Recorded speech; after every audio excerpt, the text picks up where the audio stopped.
Hey everyone, I'm John Reams, exercise physiologist here at NCHPAD, the National Center on Health, Physical Activity, and Disability. As part of our Power Chair series, today we are going to be performing, hopefully with you, a cardiovascular respiratory fitness focused workout. I'm fortunate to have two friends here with me doing this workout today, Zach and McCartney. They're here to share their impressions of the exercises and their lived experience. I'll let you guys introduce yourselves. Hi, my name is McCartney Hagar. I am a sociology major at the University of Alabama, Birmingham, and an intern at the Community Health Department at the Lakeshore Foundation. Hi, I'm Zach Woolley. I am in Americoy Vista, and I'm also working part-time with NCHPAD as well, and I have CP, and I've been in a power chair for all of my life. All right, so cardiovascular respiratory fitness. Sounds complicated. All that indicates is this is a style of exercise that's going to focus on helping to improve the function of our heart, our lungs, and our blood vessels. We're going to try to accomplish this style of exercise by achieving a simultaneous increase in heart rate, breathing rate, and body temperature. We're going to keep this workout at a low to moderate intensity.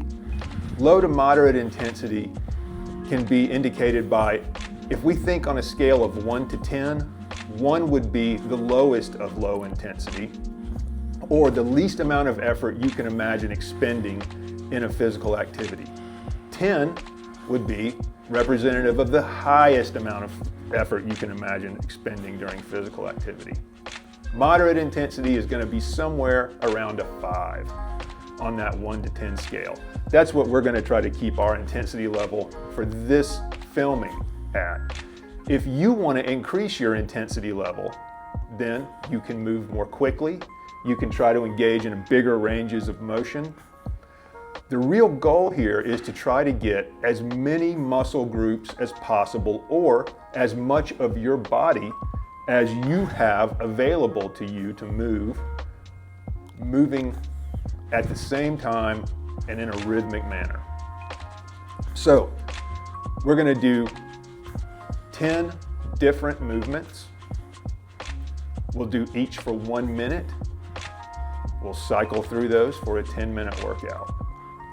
I have a timer on my phone. I'm going to utilize this timer on my phone to keep us on track for when the minute begins and when the minute ends. There's a 10-second break in between each minute, and during those 10 seconds, I'll talk a little bit about what the coming movement is going to be for the next minute. All right, here we go. I'm going to start my timer. The first movement that we will engage in, I think of as a up movement or a mobility up. We'll start with the torso, simply leaning forward as much as possible and then sitting back up or sitting back upright. Trying to keep as much of a long spine as possible when we're doing this. If you want to add some arm movement into this, as you come up to the seated position, extend arms outward or forwards or upwards, whatever works best for you. We're all doing modifications of this movement. Zach, how are you modifying this movement to fit your movement style? I only have control of my neck and head area, so that's what I'm going up and down with, as well as my left arm. Awesome. McCartney, how are you modifying this to fit your movement style? Well, my range of motion is pretty small, so when I go out, I just go out like this, not, completely out at the sides of my body. Excellent. We're in that 10-second rest break now. The second movement is going to be mobility rock. Here, we're shifting weight side to side. We're in the minute of movement now. So shifting weight side to side, again, trying to keep that long spine as much as possible. Trying to avoid dropping shoulders left to right, and instead, maybe think about trying to push your head up and through the ceiling as you move side to side, or as you shift your weight side to side. Do we want to add some arm movement into this? As we rock side to side or shift our weight, we could reach upward. We could reach outward. We could reach downward. Again, we're trying to get as much of our body moving as possible at the same time and in a rhythmic way. We're closing in on the end of the minute. Third movement will be a mobility twist. And we'll begin this by trying to think about our nose, our chest, and our belly button all being connected together and turning as far to one side as possible and then as far to the other side as possible. If we want to add some arm movement, we could reach one arm across the front side of our body as we do this. Again, trying to move at whatever you feel like your moderate or 5 on a 1 to 10 scale of intensity might be. So how are you modifying this, McCartney, to work for you?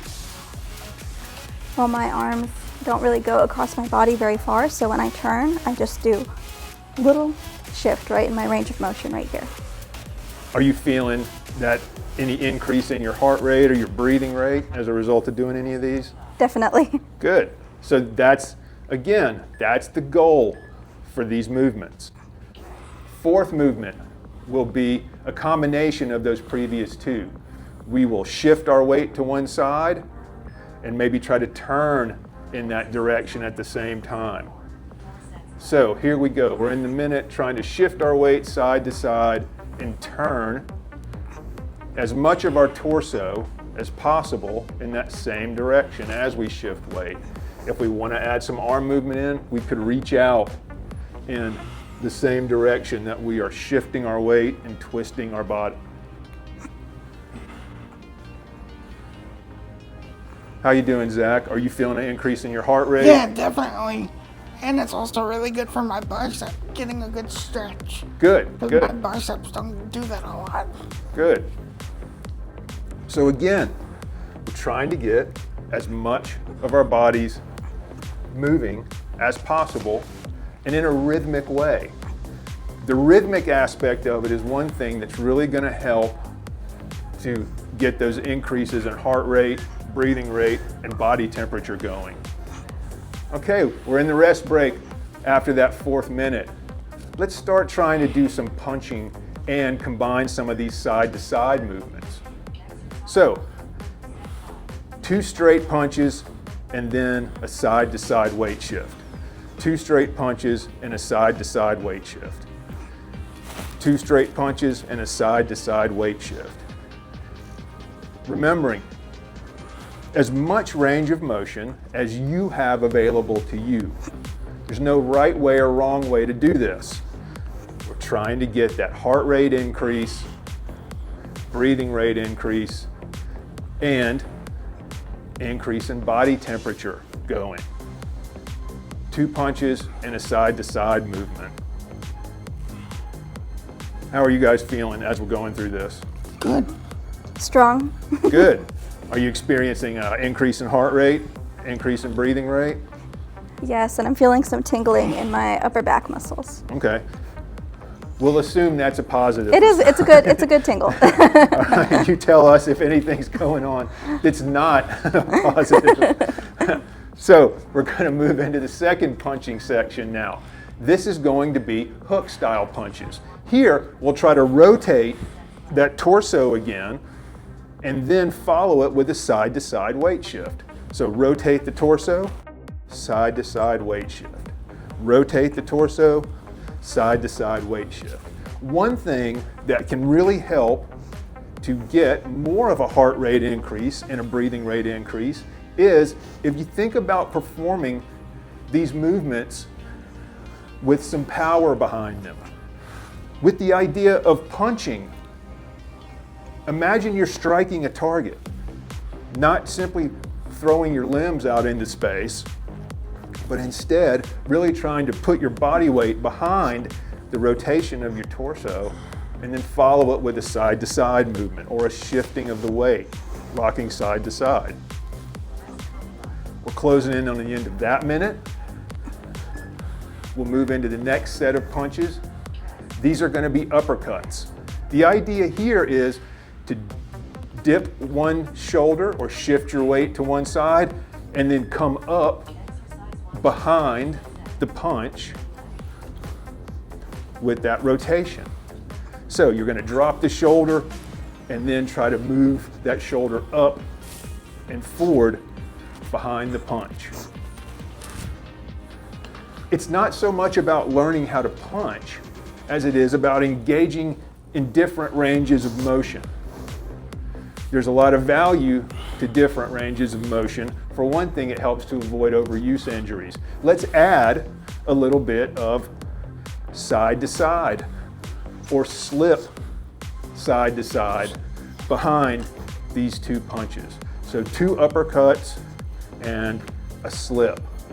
That slip motion, you can think of that as if you had an imaginary clothesline running next to your ear, think about ducking your head under that clothesline and popping up on the other side of the clothesline after you've punched 2 times.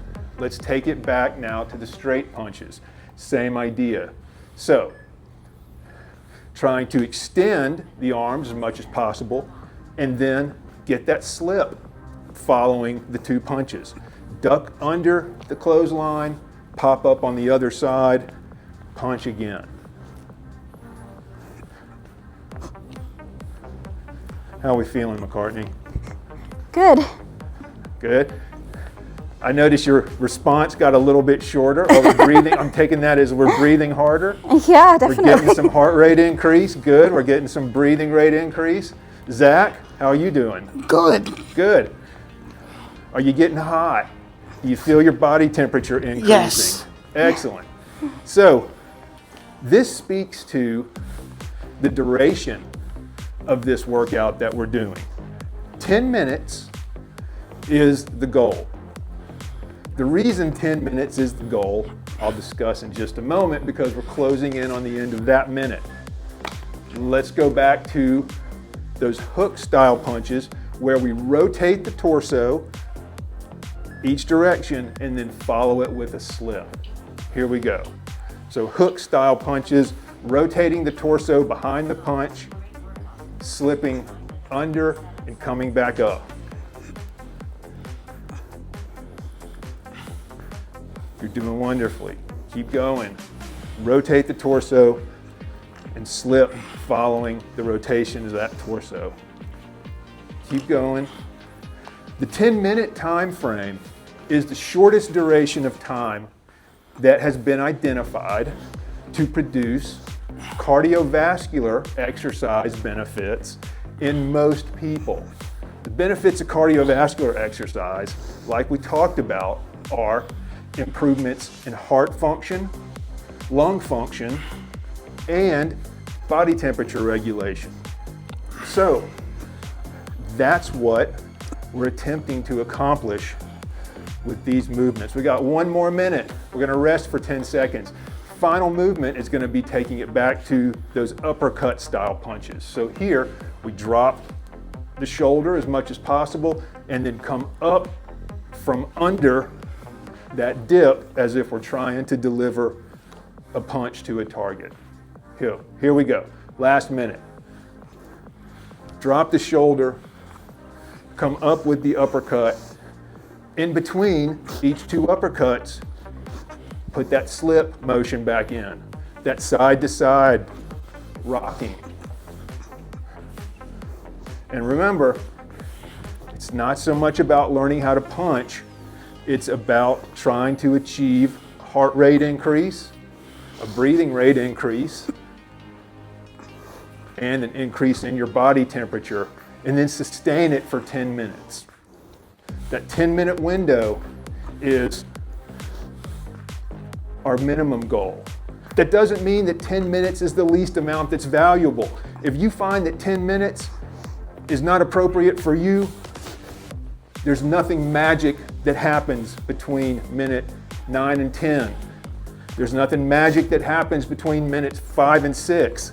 Try to sustain these as long as you can and work toward that 10-minute window. We're almost there, and we'll rest.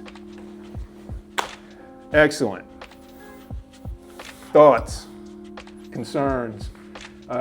You guys, share your experience with this. What do you think? I'm good. It definitely got my body temperature moving for sure. Good, good. That was one of the things we were trying to achieve. How about you, McCartney? I could definitely feel my heart rate and body temperature rising, and it was also good to use muscles in my arms that I don't typically. Same. Yeah, wonderful. And again, that speaks to that same idea that we were talking about trying to get as many muscle groups involved in movement as possible simultaneously and in a rhythmic way. One of the great things about this style of exercise too is that as long as you're willing to do it wherever you are, you can do it wherever you are. It doesn't require changing your location. It doesn't require changing clothes necessarily. It doesn't require any equipment. These are ways that you can help to improve your own cardiovascular and respiratory function anywhere, at any time, in any way that you have available to you. Thank you guys for being here for the workout. Thank you, McCartney. Thank you, Zach. If anything in this video was meaningful to you, please comment on the video, like the video, subscribe to the NCHPAD YouTube channel.